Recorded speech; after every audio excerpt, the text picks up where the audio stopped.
A $1 million dog act draws a sellout crowd. Loca here, she is the one that Sharon Osbourne liked the most and also wanted to steal from us. The big winners of America's Got Talent talk about what it takes to turn rescue dogs into showstoppers. Want to practice just submerging it? Sometimes it's a life or death situation and it depends on you and if you do the right thing. Life-saving lessons learned. We are inside the training class for potential lifeguards. I'm happy, but I'm happier for him because he did amazing. It's a weight loss competition at the Senior Center inspired by The Biggest Loser, and we have the big winners. Plus, the restaurants planned for the Irving Music Factory, the beat Don't Stop for Raindrops at the R&B Half Marathon, and the surprising place, the newest stretch of the Campion Trail runs. This is City Source. One of Irving's recreation hotspots is getting bigger. Hello and welcome to City Source. I'm Thomas Gandy. An extension to the southern section of the Campeon Trail is expected to open soon, and we went beyond the construction barriers to give you a preview. It's an enjoyable ride. Carl Brown is a regular bike rider on the southern section of Irving's Campion Trail, usually with his daughter. Start here and it doesn't matter what the weather is. We caught up with him at Mountain Creek Preserve. Right now, he rides past some signs of construction that he is eager to see come down. That's because just beyond that orange netting, work on an extension of the Campion Trail is underway. The new section that opens is going to be fantastic.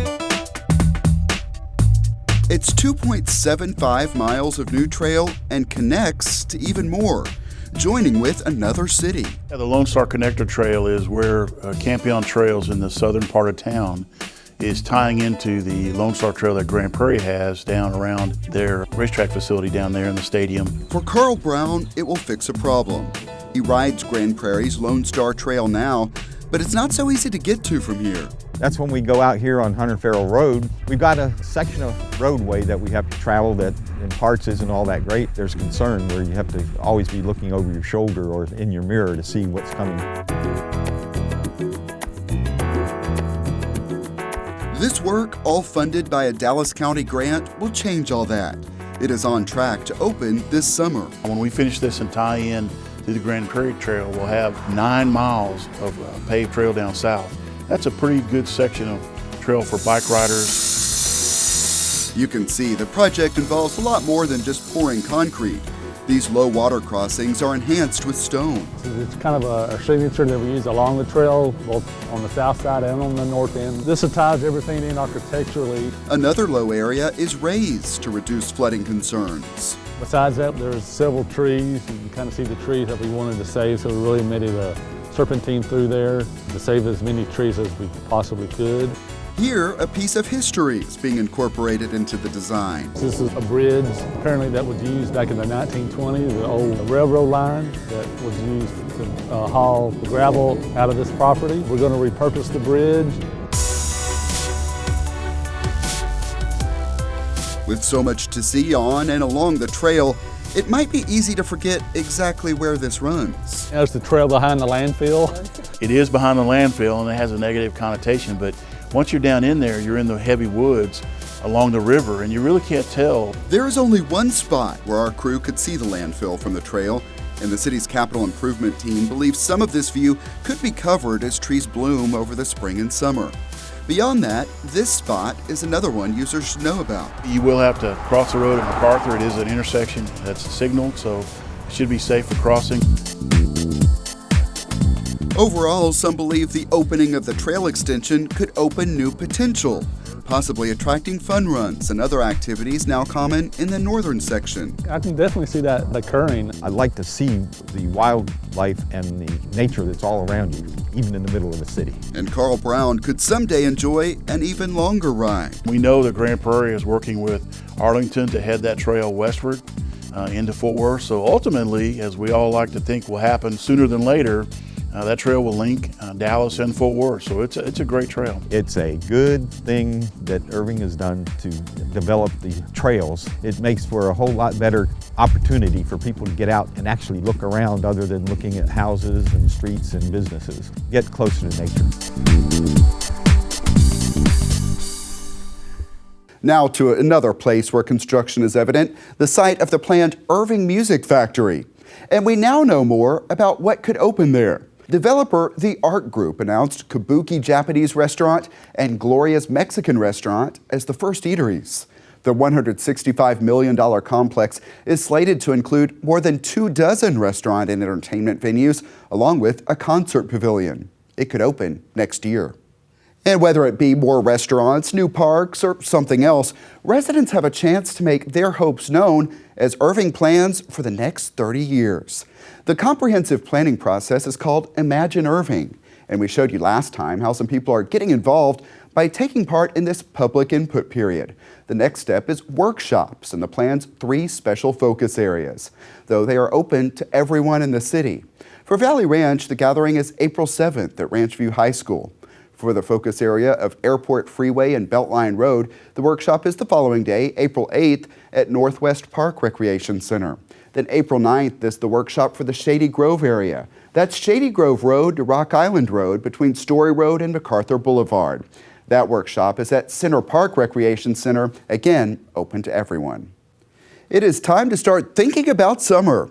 The city of Irving is working to hire about 80 lifeguards to staff the pools and aquatic centers. We went to a class to learn more about what the job involves. Before the sliding and splashing can begin at the city of Irving's aquatic centers this summer, a lot happens here. This is a lifeguard certification class. You want to turn in slow, large circles. The students in this class at the North Lake Aquatic Center plan to apply for one of dozens of lifeguarding positions available each summer in Irving. I have a natural love of the water. Well, I grew up swimming and taking swim lessons, and I always looked up to the lifeguards. I liked taking the outdoors, so it seemed like an appropriate job. Stable job that I can have just so I can support college life. It is a summer job that comes with a bigger responsibility than most. When you're lifeguarding, anything can happen. The lifeguards are going to be the very first responders, and in an emergency situation, the first steps are the most important. I'm hoping that they really get a good understanding of the skills necessary to be able to save a life if it comes down to it. We're going to practice with submerging it. On this day, the lesson is on spinal injuries. The toughest part was probably right now. That was a little difficult. Thankfully, those types of injuries do not happen often. Even so, lifeguards must be ready. If something was to happen on the diving board, Or if there are 2 swimmers who collide, or even just getting a little too rough in the water. a lot of times that ends up as a spinal situation. If it's just 2 lifeguards, you're going to want to loosen all the straps first. This class was taught over 3 long days. There is a lot to cover to earn needed certifications. They will be Red Cross certified to be a lifeguard, CPR, First Aid certified, AED. and Red Cross for bloodborne pathogens. Training to be a lifeguard involves a lot more than these drills in the water. There is also a lot of classroom work, including a big focus on customer service, how to deal with the people who visit the city's pools and aquatic centers. I mean, the most important part of the job is prevention, making sure that these emergencies don't happen. And to do that, there's a lot of enforcing rules, which means telling people to stop doing things when they're just trying to have fun. Treat people with respect and explain to them why we're doing what we're doing instead of yelling at them and being rude. We really are a public face for the city during the summers. Whistle, point, you call 911. Even after they complete this class, the students must go through the job application process. The city is looking for lifeguards with good communication, Definitely dedication, good leadership, people who have good observation skills. dependability. It gets very hot and you have some long days, so you have to be very dedicated to the job. Those personal qualities must go along with the knowledge they gain during this class. It has been an overload, but I've been able to handle it. There is a lot for them to remember, and all of it Pretty important. important enough to make a difference when their help is vital. Sometimes it's a life or death situation, and it depends on you and if you do the right thing. I really enjoyed that aspect of lifeguarding. It's nice to know that I can be the one who's able to save somebody from potentially dying. That feeling is great. Yeah, it was fun to cover that, and people interested in applying can go to the city website, cityofirving.org, then click on Employment at the bottom of the page, or visit City Hall during business hours. In other news, all candidates running in the May City Council election have agreed to participate in ICTN's Open Line Election Special. You'll be able to watch that beginning April 9th here on ICTN. Here are the candidates in the order they will appear on the ballot. In place 4, the candidates are woodworker David Gutierrez, Councilor Don Wilson, Attorney Joe Putnam, the incumbent, and retired firefighter Phil Riddle. In place 6, the candidates are Attorney Brad Lamorges, the incumbent, and Attorney William Bill Mahoney. In place 8, the candidates are insurance agent Tom Spink, the incumbent, and executive David Palmer. Early voting runs April 27th through May 5th, and Election Day is May 9th. A lot of people got to know the Olate Dogs on NBC's America's Got Talent. Their tricks impressed the celebrity judges, millions of voters, and earned them the top prize. People in Irving had a chance to see them up close and help some homeless animals in the process.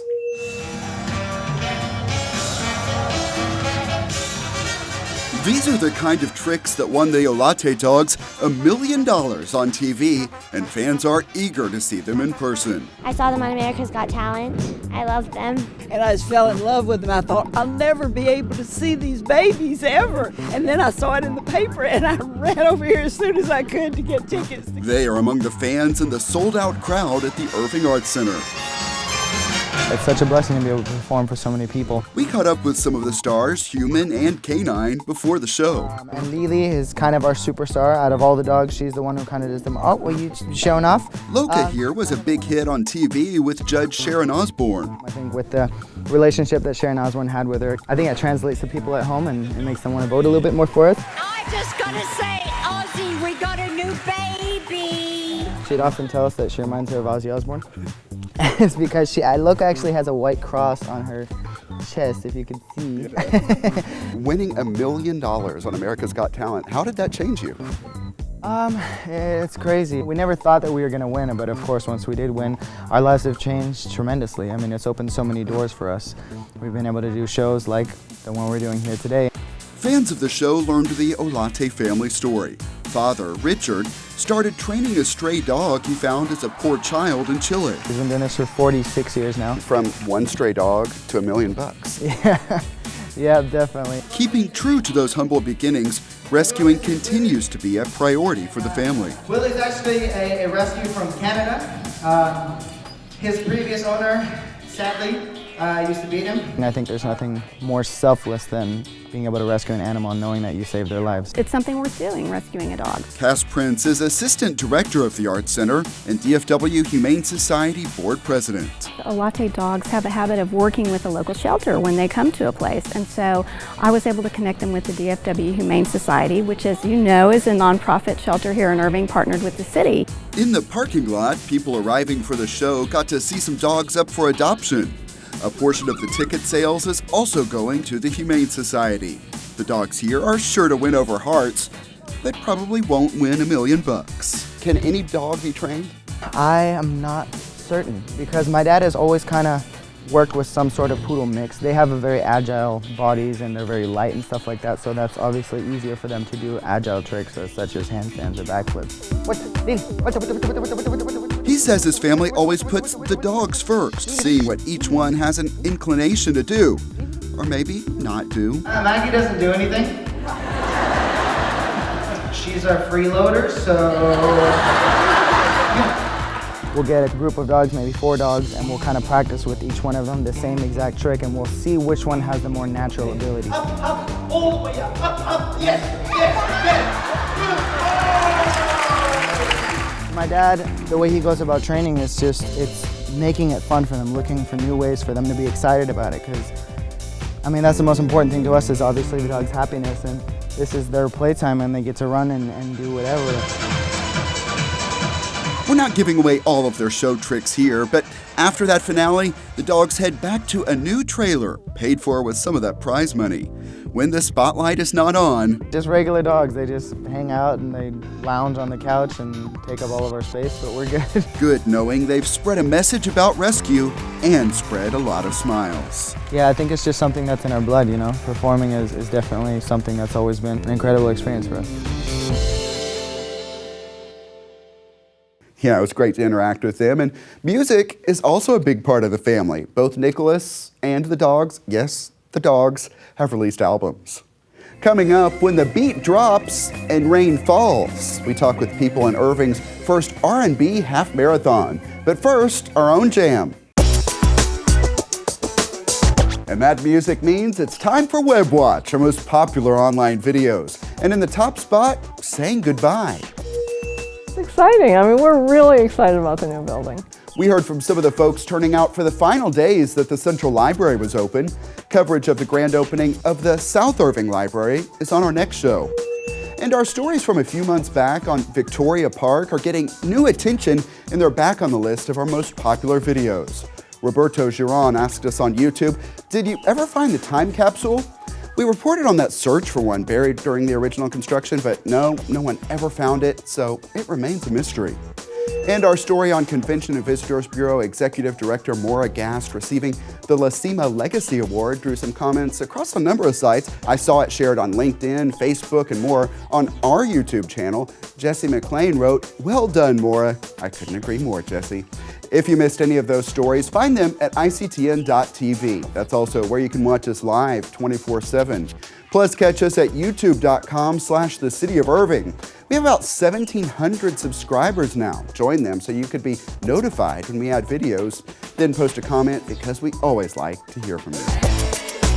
No blue skies for the Rhythm and Blues Half Marathon. It rained. Even so, music-loving crowds turned out, and we caught up with them, including one runner who just missed a big detour to the delivery room. Take a look. 3, 2, 1, go. It's a first-time event for Irving, the Rhythm and Blues 5K Half and Quarter Marathon. This is my first time. First time running? Yes. I'm her dad, and I'm from Kansas City, and she goes to Baylor, so we came up to run in the race this weekend.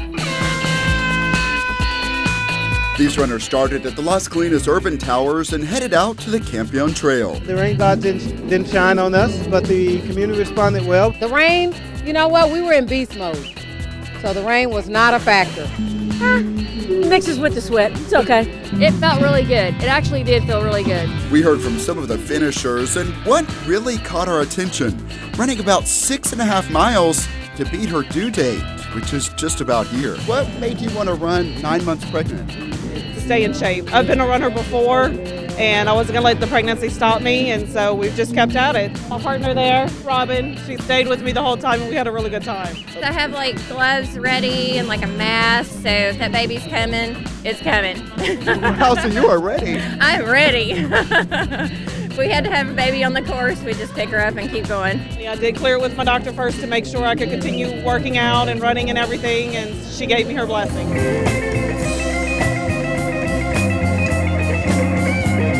Of course, the music is what sets this race apart. A DJ and live bands were on the course. There's other genres out there, but there was not a rhythm and blues genre that was mixed with a run theme, and I trademarked rhythm and blues, and people were responding to it. Train, train, train.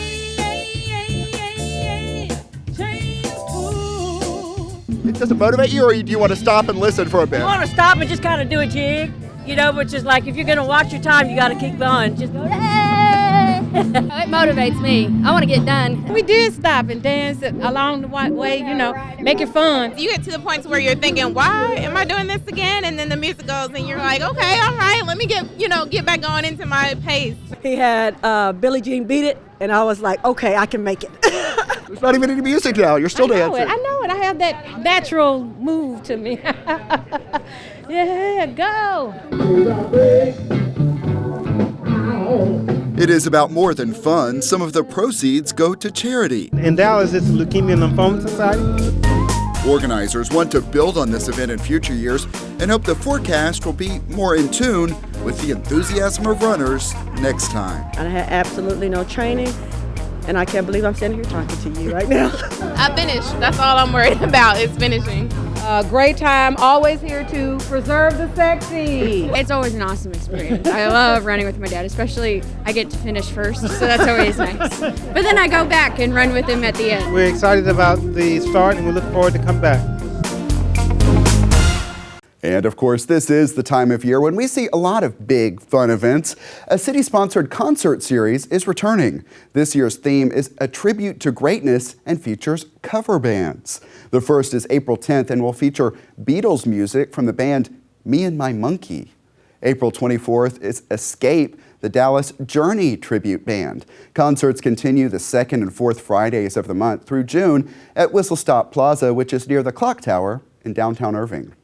A few months back, we introduced you to some people at the Heritage Senior Center getting some help with their New Year's resolutions. They signed up for a weight loss competition inspired by The Biggest Loser.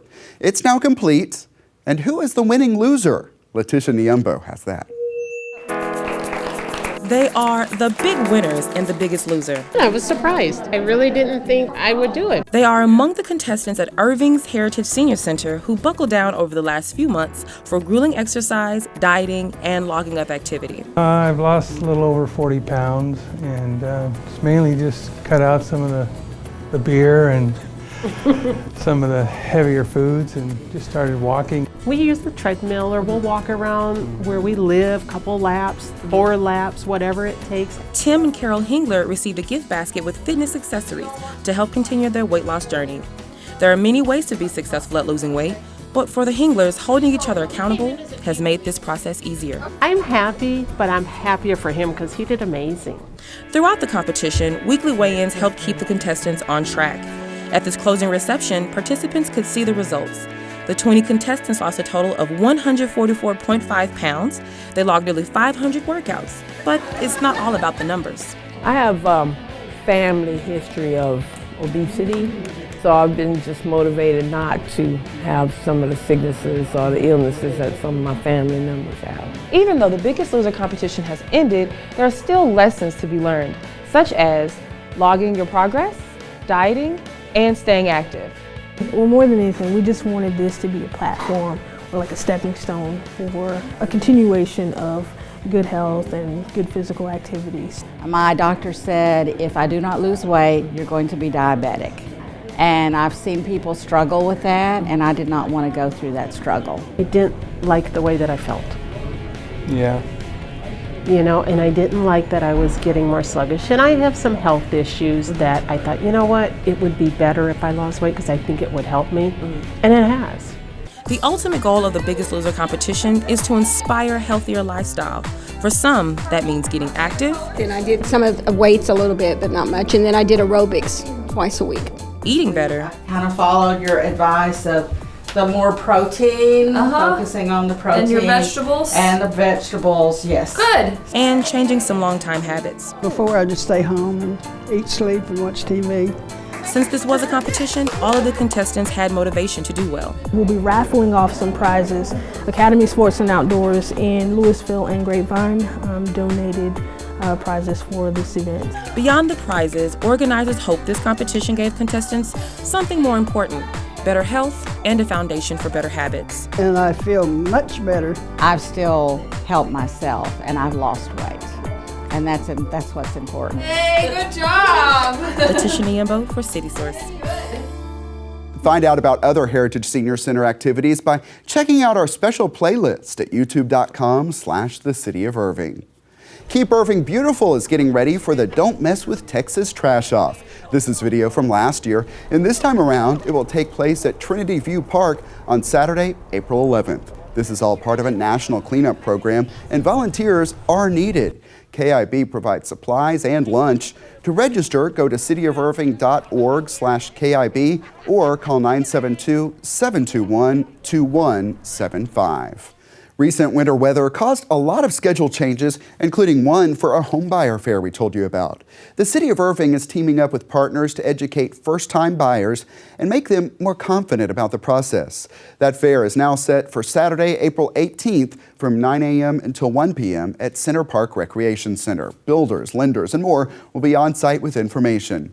There will also be prizes and activities for kids. Register and learn more at homebuyerfair.com. Time now to head out to the Animal Care Campus for our Pets of the Week. Hi, my name is Joshua Elijah Bonilla, and these are our Pets of the Week. Our first pet of the week is Moon. She is a 5-month-old standard rabbit, very good girl. She's very relaxed, as you can see, make a great household pet. She was surrendered to the shelter due to the owners moving. If you would like to adopt Moon, please stop by the City of Irving Animal Shelter. And for our second pet of the week is Piper. She is a 1-year-old domestic short hair cat, a tortoiseshell. She's a very good cat, very easygoing kitty, very beautiful cat. She was transferred in from the Humane Society of North Texas to make space for them and also to help provide animals for our residents. If you would like to adopt Piper, please stop by the City of Irving Animal Shelter. And for our third and final pet of the week is Julie. She is a 3-year-old German Shepherd, very loving girl, very sweet girl, loves to give lots of kisses. She was surrendered here at the animal shelter due to the owners being unable to afford her. If you would like to adopt Julie, please stop by the City of Irving Animal Shelter. All right, some good ones there. Thanks a lot. The Animal Care Campus is located at 4140 Valley View Lane. It is open Tuesday through Friday from 11 a.m. until 6 p.m. Then on Saturday, the hours are 10 a.m. until 5 p.m. Also, check out the websites you see on the screen.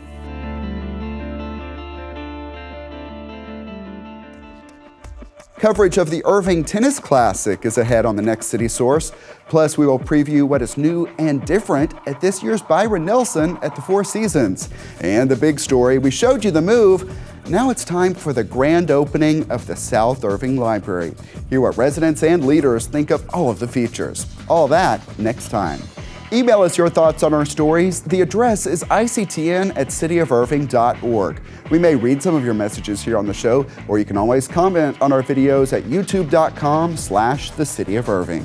And that's it for this edition of City Source. We leave you now with more from the expansion of the southern section of the Campion Trail. Thanks to everyone who's a part of this one, and thank you for watching. We'll see you next time.